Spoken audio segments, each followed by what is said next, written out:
Nehru trophy വള്ളം കളിക്കുള്ള വിനോദസഞ്ചാര വകുപ്പിന്റെ ധനസഹായം അനുവദിച്ച് ഒരു മാസം പിന്നിട്ടിട്ടും പണം വിതരണത്തിനെത്തിയിട്ടില്ല.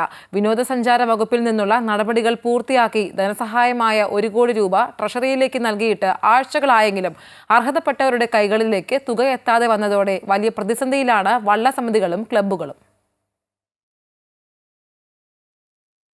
കഴിഞ്ഞ വർഷം സെപ്റ്റംബർ 28 നടന്ന വള്ളംകളിക്കുള്ള ധനസഹായം അനുവദിച്ചുള്ള വിനോദസഞ്ചാര വകുപ്പിന്റെ ഉത്തരവ് ഈ ജനുവരി 29 പുറത്തിറങ്ങിയത്. പണം അനുവദിച്ച് ഉത്തരവിറങ്ങിയതോടെ വള്ളസമിതികളും ക്ലബ്ബുകളും പ്രതീക്ഷയിലായിരുന്നു. അടുത്ത വള്ളംകളി സീസണിലേക്കുള്ള ചർച്ചകളും ചൂടുപിടിച്ചിരുന്നു. എന്നാൽ പണം ലഭിക്കാൻ വൈകുന്നത് ക്ലബ്ബുകളെ കടക്കണിയിലേക്ക് തള്ളിവിടുകയാണ്. പലരുടെയും താലിമാല വരെ ബാങ്കിൽ പണയം വെച്ച് തുഴച്ചിക്കാർക്ക് കൂലി അഡ്വാൻസായി കൊടുത്തിരിക്കുകയാണ്. ഇപ്പോൾ ഞങ്ങളെ സംബന്ധിച്ച് പറയുവാണെങ്കിൽ നെഹ്റു ട്രോഫി കളിയുടെ 1 രൂപ ഇതുവരെ കിട്ടിയിട്ടില്ല. CBL കളിയാണെങ്കിൽ 6 കളികൾ നടന്നു. 4 കളിയുടെ ബോണസ് മാത്രമാണ് ഞങ്ങൾക്ക് ലഭിച്ചിട്ടുള്ളത്. ബാക്കി 6 ക്യാഷ് പ്രൈസും 2 ബോണസും ഞങ്ങളുടെ പ്രൈസ് മണിയും ഞങ്ങൾക്ക് ലഭിക്കാൻ കിടക്കുകയാണ്. ഇത് പറയുമ്പോൾ പിന്നെ എന്തിനു കളിക്കുന്നു എന്ന് ചോദിക്കാൻ ഒരു ചോദ്യം.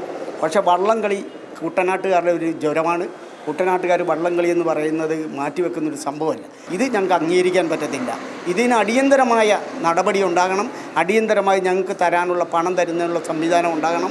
അതാണ് ഞങ്ങളുടെ ആവശ്യം. NDBR സൊസൈറ്റിക്ക് 1 കോടി രൂപ ഉടനെ ലഭിച്ചാൽ തന്നെ നെഹ്റു ട്രോഫി നടത്തിപ്പിന്റെ മുഴുവൻ ചെലവും തീർക്കാൻ 50 ലക്ഷത്തോളം രൂപ അധികമായി കണ്ടെത്തേണ്ടി വരും. ബോണസ് വൈകുന്നതിനെതിരെയും നെഹ്റു ട്രോഫി ഉൾപ്പെടെയുള്ള വള്ളംകളികളെ സർക്കാർ സഹായിക്കുന്നില്ലെന്ന് ആരോപിച്ചും സംഘടനകൾ പ്രതിഷേധ പരിപാടികൾ നടത്താനുള്ള ആലോചനയിലാണ്. നെഹ്റു ട്രോഫി വള്ളംകളിയുടെ നടത്തിപ്പ് സെപ്റ്റംബറിലേക്ക് മാറ്റണമെന്ന ക്ലബ്ബുകളുടെ ആവശ്യം നടപ്പാക്കുമോ എന്നതും പിന്നീട് ചർച്ച ചെയ്യപ്പെട്ടിട്ടില്ല. അമൃത ന്യൂസ്, ആലപ്പുഴ.